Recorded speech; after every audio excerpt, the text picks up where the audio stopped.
Hi everyone, welcome back to my channel. So ఈ వీడియోలో వచ్చేసి అయితే పేపర్ అటుకులతో వడియాలు ఎలా చేసుకోవాలనేది ఈ వీడియోలో మీకు చూపిస్తాను గైస్.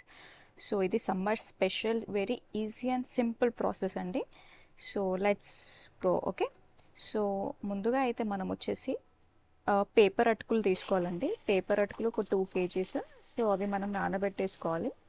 సో ఒక 5 to 10 minutes నానబెట్టేసుకుంటే సరిపోతుంది. సో మంచిగా వాష్ చేసేసుకొని ఒక 5 to 10 minutes నానబెట్టేసేసుకోండి. సో నానబెట్టేసుకున్న తర్వాత మీరు చింతపండు జల్లెడ ఉంటుంది కదండి, సో అందులో వేసేసి వాటర్ ఏమీ లేకుండా మంచిగా వడగట్టేసుకోండి. ఓకే, సో డ్రై అయిపోవాలి. అవి నానతాయి కాబట్టి ఈజీగా మనం వేసేసుకోవడానికి ఈజీగా ఉంటుంది. సో ఇలా ఈజీగా ఇలా వడగట్టేసేసుకోండి. సో నెక్స్ట్ ఒక పెద్ద బేషన్ తీసుకోండి. సో బేషన్లో మనము ఏవైతే అటుకులు వడగట్టుకున్నామో పేపర్ అటుకులు, సో అవి వేసేసుకొని సో తగినంత ఉప్పు వేసేసుకోవాలి. ఊమా అండి, మీ అందరికీ తెలిసి ఉంటుంది. జీలకర్ర సో వేసేసుకొని చక్కగా మంచిగా కలుపుకోవాలి. అన్నీ మిక్స్ అయ్యేలాగా కలుపుకోవాలి.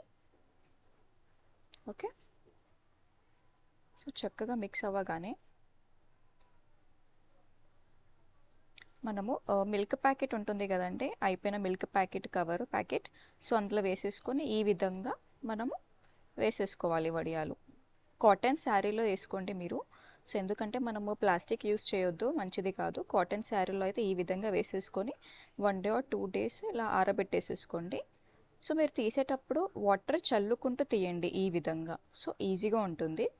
సో ఇదే మీరు ఒక 1 day ఎండ బాగా కొడితే 1 day 2 daysలో ఆరిపోతాయి, ఈజీగా చక్కగా వస్తాయండి. ఇది మా చిన్నత్తయ్య గారు చేశారనమాట.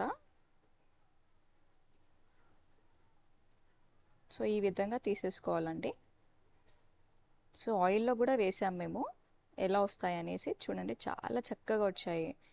ఓకే, సో ఇలాంటి వీడియోస్ మీకు ఇంకా కావాలనుకుంటే కానీ మా ఛానల్ని సబ్స్క్రైబ్ చేసుకోండి, ఇలానే సపోర్ట్ చేయండి. Thank you all, please subscribe.